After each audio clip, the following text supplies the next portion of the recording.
Le premier David n'a pas accordé d'importance à sa situation jusqu'à l'âge de 43 ans. Il payait ses mensualités de crédit auto, mais ne planifiait pas son avenir. Il repoussait ses projets, puisait dans son propre fonds de retraite pour financer les études de ses enfants. Sa plus grande erreur, il a tout misé sur la pierre en injectant toutes ses liquidités dans sa résidence principale pour rembourser un crédit immobilier à 1,5% d'intérêt. David a maintenant 67 ans. Il possède une maison, il aime ses enfants, mais chaque mois, en regardant son compte bancaire, il vit dans une insécurité financière permanente. Il croyait avoir tout fait correctement. Il n'a simplement pas pris les bonnes décisions au bon moment. Le second David disposait du même revenu. Mais lui, à 43 ans, a fait face à ces importantes réalités mathématiques. Il a soldé ses dettes à taux élevés, optimisé son assurance vie et sa prévoyance à des conditions avantageuses pendant qu'il était encore en bonne santé. Il a soutenu les études de son enfant, mais sans mettre en péril son propre avenir. Il a automatisé ses investissements. Ce David a maintenant 67 ans et possède la chose la plus précieuse que l'argent puisse acheter, des options. L'option de partir à la retraite quand il le souhaite, de gérer son budget sans difficulté et d'apporter son soutien à ses enfants. La différence entre ces deux David n'est ni le talent ni le salaire, ce sont les décisions claires prises précisément maintenant, dans cette fenêtre d'opportunité de la quarantaine. Ces préparatifs ne sont peut-être pas très spectaculaires, mais c'est ce que vous décidez aujourd'hui qui déterminera votre position dans 25 ans. Alors, quelles sont ces décisions vitales ? Premièrement, analysez votre situation actuelle. Pour planifier votre avenir, vous devez savoir où vous en êtes. Selon les standards mondiaux, il est recommandé d'avoir économisé 3 fois votre salaire annuel à 40 ans et 6 fois à 50 ans. Si vous êtes un professionnel gagnant 60 000 € par an, votre objectif d'épargne à 40 ans devrait être de 180 000 €.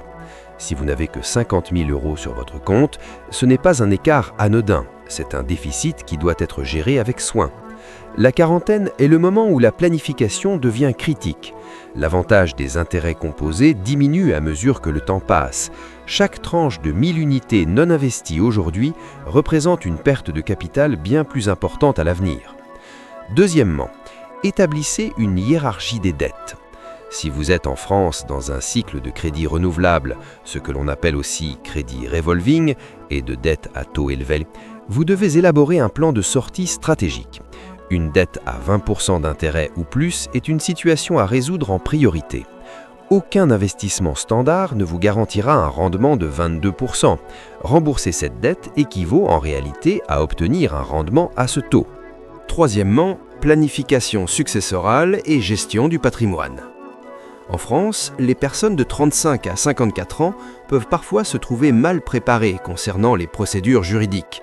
Si vous n'avez aucune planification, les lois locales sur les successions, réserves héréditaires, s'appliquent. Ces procédures peuvent être longues et coûteuses. Plus important encore, si vous n'avez pas mis à jour les informations relatives aux bénéficiaires, clauses bénéficiaires de vos contrats d'assurance vie, votre épargne pourrait aller à d'anciens ayants droit légaux plutôt qu'aux personnes que vous aviez désignées. Vérifier ces documents est une démarche bien plus rapide que vous ne le pensez. Quatrièmement, protection contre les risques et prévoyance.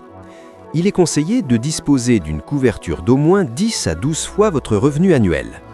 Les prestations de base fournies par votre employeur ne protègent votre famille que pour une période limitée.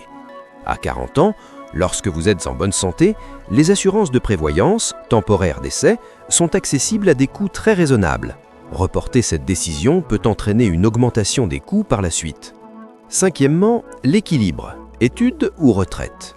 Vous pourriez envisager de suspendre vos fonds de retraite pour financer les études de votre enfant. Mais il existe ici une règle d'or. La planification de la retraite doit passer avant l'épargne-études. Votre enfant peut recourir à un prêt étudiant à taux préférentiel pour financer ses études. En revanche, vous ne disposez pas d'une telle option d'emprunt pour votre retraite. Être un parent financièrement autonome est la plus grande sécurité que vous puissiez offrir à votre enfant. Sixièmement, tirez parti de l'avantage du crédit à faible taux. Si vous avez en France un crédit immobilier dans une fourchette de 1 à 2%, le rembourser par anticipation n'est pas toujours avantageux. Si vous investissez la trésorerie que vous utiliseriez pour ce remboursement dans des comptes fiscalement avantageux, comme le PEA en France, le gain que vous réaliserez à long terme peut largement dépasser l'économie d'intérêt sur le crédit. Septièmement, automatisez vos investissements. Des dispositifs comme le PER en France offrent des avantages fiscaux considérables. C'est une façon légale de défiscaliser une partie de vos revenus tout en augmentant votre épargne. Augmenter automatiquement le montant d'investissement de petits pourcentages tous les 6 mois rend le processus indépendant de votre volonté et vous assure de la discipline. Huitièmement, vérifiez l'efficacité de votre portefeuille. Si votre épargne se repose uniquement sur des fonds en euros, elle perd peut-être de la valeur face à l'inflation. Si vous disposez d'un horizon de plus de 20 ans, sortir du tout fonds en euros pour aller vers des unités de compte, ces fonds orientés actions disponibles au sein de votre assurance vie, vous aidera à préserver votre pouvoir d'achat sur le long terme. Conclusion, tant que les mathématiques financières vous offrent encore une opportunité, évaluez ces étapes dès aujourd'hui. Votre position future dépend du premier pas que vous ferez aujourd'hui. Et vous, êtes-vous plutôt sur le chemin du premier ou du second, David ?